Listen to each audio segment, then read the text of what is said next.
আসসালামু আলাইকুম। আমি একটি হাঁড়িতে বসিয়ে দিয়েছি পেঁয়াজ কুচি, দারচিনি, এলাচ এবং সাথে দিয়ে দিলাম আদা রসুন বাটা। এখন ভালো করে এগুলোকে ভেজে নিচ্ছি একসাথে।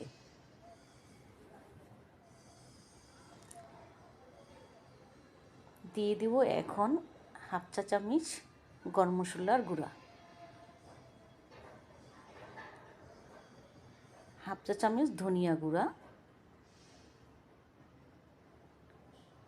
পরিমাণ মতো একটু পানি। এখন ভালো করে নেড়ে চেড়ে নেব।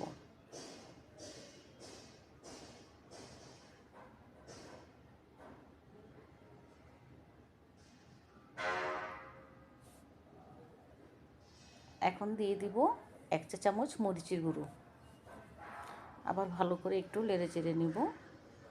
তারপর দিয়ে দিব টমেটো এবং কাঁচামরিচ।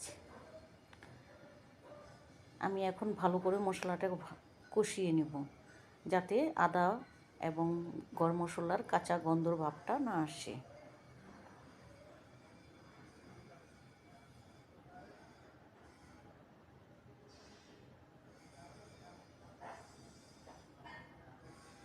এখন দিয়ে দিচ্ছি 3টি ডিম। এখন ভালো করে নেড়ে চেড়ে নেব এবং মশলাটা একটু কষিয়ে নেব।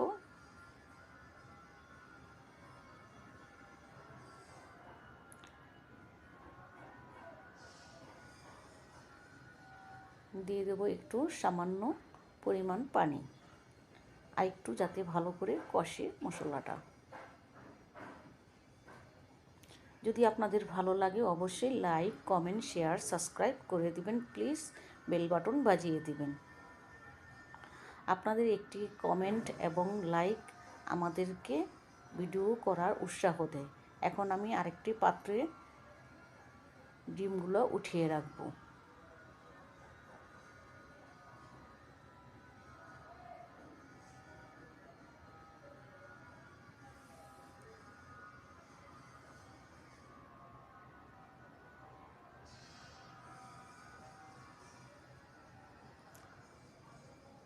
এখন দিয়ে দিব আমি পোলাও চাউল। ভালো করে নেড়ে চেড়ে ভেজে নিব চাউল। যত ভালো করে ভাজবেন তত পোলাওটা সুন্দর হবে এবং ঝরঝরে হবে।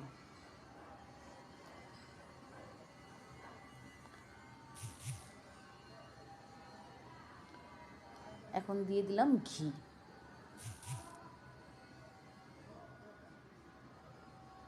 ভালো করে ভেজে নিলাম চাউলগুলো। দিয়ে দেব পরিমাণ মতো পানি।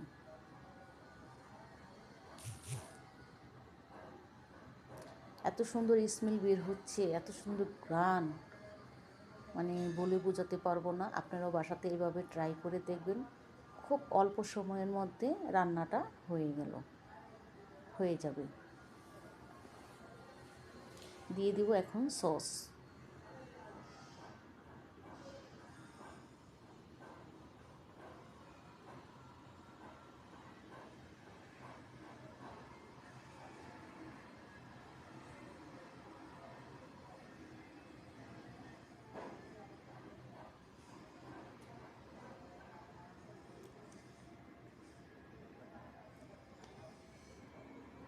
চালটা আমার বলক এসে পড়েছে। আমি কিছুক্ষণ রেখে দেব অল্প জালে, আস্তে আস্তে হয়ে যাবে।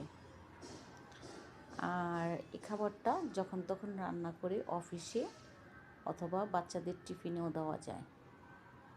আর বাচ্চারা খুবই পছন্দ করে এ ধরনের ডিম বিরিয়ানি।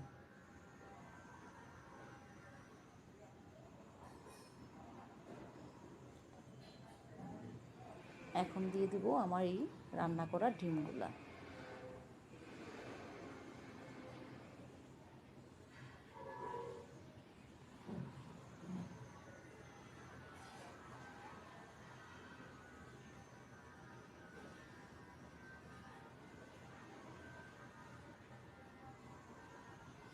দূরের এবং কাছের যারা দেখছেন প্লিজ পাশে থাকবেন।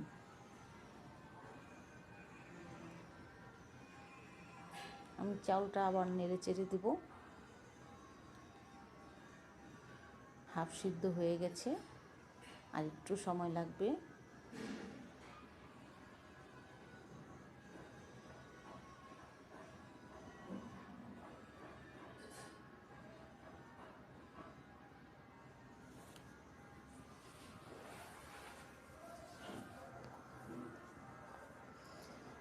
এখন আমার বিরিয়ানিটা সবচেয়ে সুন্দর হয়ে গেছে, একদম ঝরঝরে। আর দেখতে দেখেন কি সুন্দর একটা কালার আসছে। আপনারাও এভাবে ট্রাই করবেন। আল্লাহ হাফিজ, আসসালামু আলাইকুম।